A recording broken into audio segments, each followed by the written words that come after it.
Okay, now we're going to make a tassel skirt. I've chosen the board that we're going to be using. Here's some other ones.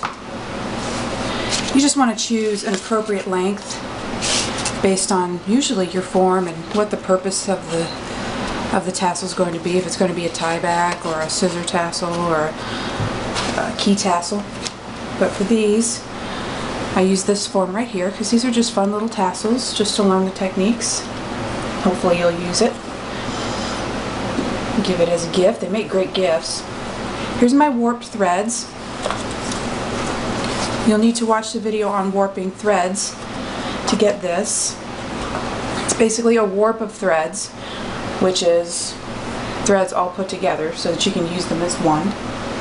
Our 28 gauge wire, you may want to use 26 or 24 until you get used to it, because sometimes the wire will break as you're going through this process.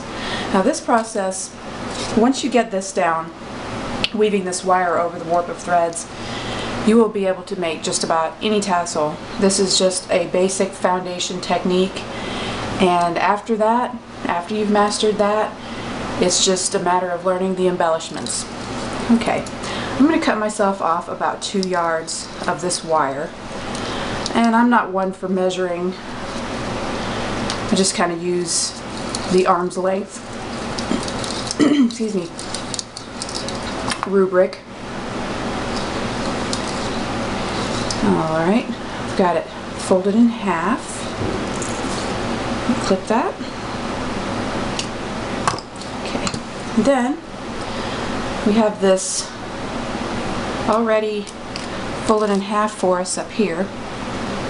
I'm going to take this and make a loop, because we're going to want to, on this tassel, probably go ahead and loop the wire to attach the ruff in the skirt. That way it'll be sort of temporary, and if you want to add embellishments later, you can.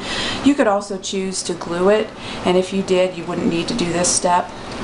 But I've got the top loop, and I'm just going to, with my fingers, just twist that a few times just to secure that loop. And I'm going to take my warp of threads, leave a tail about as long as the board, and I'm going to insert that into the fold that's below the loop. And then I'm going to twist that. That secures the warped threads in the wires. Now, that gives me basically what I would call 2 wires hanging down. Right? So there's 2 wires hanging down.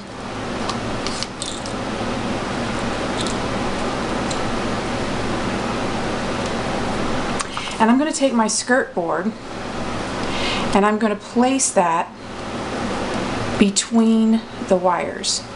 Okay, so now at this point I'm going to say that I have 1 wire in the front and 1 wire in the back. Okay. I'm going to hold those wires off to the left along with that initial tail of warped threads. Okay. Now here's the process.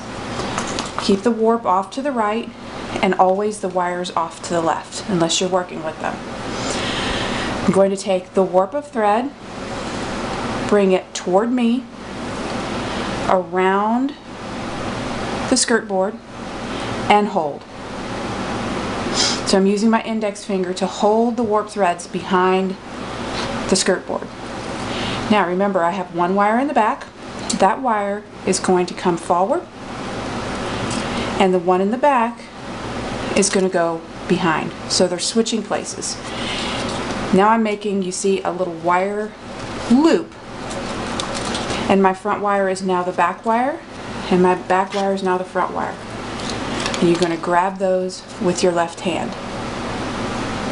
Again, the movement is, I'm tangled up and everything, warp to the front, toward you, over the board, to the back, hold with your index finger, back wire to the front. A little awkward right here, me trying to do this for the camera. And front wire to the back, grab them with your left hand and hold. warp to the front. This is the cool part about videos. When I first started teaching this 15 or 16 years ago, we didn't have as much YouTube and videos and things like that. So I never distributed a video of this. So basically they had to get it in class. But now you can watch this video as many times as you'd like until you get it. Back wire comes forward, front wire goes back. And we are going to catch those to the left, keep them out of the way. The warp of threads comes forward, goes to the back, grab it,